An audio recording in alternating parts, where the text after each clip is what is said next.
যদি জানতাম যে এমন জায়গায় বাসা, আমি কখনোই যাইতাম না।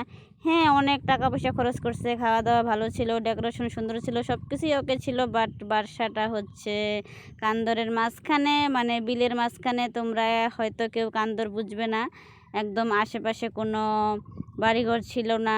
আর রাস্তা থেকে অনেক অনেক অনেক ভিতরে, একদম কান্দর বিলের মাঝখানে বাসা। জায়গাটা অনেক নিচা, পানিতে মনে হয় ভরপুর। আর এখন তো হচ্ছে বর্ষাকাল, সেজন্য অবস্থা খুবই খারাপ। আর আমি যদি জানতাম যে এতটাই নিচা বাসা, মানে একদম কান্দরের মাঝখানে পরিবেশটা এমন, আমি কখনোই যাইতাম না। বাট কিছু করার নাই, চলে আসছি নতুন জায়গা, সমস্যা নেই।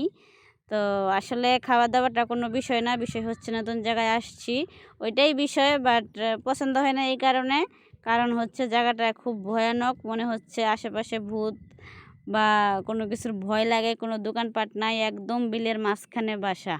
তোমাদের সাথে আরেকটা কথা শেয়ার করি। এর আগে তোমরা দেখছিলা যে আমরা ঘুরতে যাচ্ছি, ঈদের দিন আমাদের অটোটা নষ্ট হয়ে গেছিলো। ওই দিনও আমরা অনেক লোকজন উঠছিলাম আমাদের অটোতে। আজকেও সেম আমরা অনেক লোকজন উঠছি, আসছি। এখন যাওয়ার পথে আমাদের অটো কিন্তু লিক হয়ে যাবে, চাকা লিক হয়ে হাওয়া চলে যাবে। তাহলে বুঝো আমাদের অবস্থা কি ছিল। তো যাই হোক, কিছু বলার নাই, কিছু করার নাই। তো এখানে হচ্ছে এখন খাওয়া দাওয়া শুরু হয়ে গেছে, আমরা চলে আসছি খাইতে। খাবারের সিস্টেম ভালো ছিল, আইটেম ভালো ছিল, এমন কি ডেকোরেশনও ভালো ছিল, সব কিছুই ভালো ছিল। খাবারের মধ্যে ছিল হচ্ছে ডাল, আলু ভাজি, কুমড়ার ঝাল, মাছ আর হাঁসের গোস্ত। তো যাই হোক, কিছু করার নাই। তো এখন আমাদের খাওয়া দাওয়া শেষ, এর মাঝে আবার বর চলে আসবে, তাই ঢোল বাজনা শুরু করে দিছে, বক্স, তারপর কি বলে এগুলা, ঢোল কারা, ওদের ওদের যত নিয়ম এগুলা করতেছে। আর আমরা তো দাঁড়ায় দাঁড়ায় দেখতেছিলাম। আর এখন হলুদ মাখা অনুষ্ঠান করবে ওরা। আমরা তো হলুদ মাখা অনুষ্ঠান করি, মনে করো বিয়ের আগের দিন আমরা যা করার করি। আর ওরা হচ্ছে, এই যে বর আসবে এখন, এখন ওরা ডালাকুলা সম্পূর্ণ সাজানো হয়েছে। ওরা হচ্ছে এখন যে নিয়ম ওদের, এগুলা পালন করবে। আর ওই যে দেখতেছো কলা পাতা দিয়ে কি করতেছে, এটাই হচ্ছে মূলত আমাদের আন্টির মেয়ের বাসায় আসছি।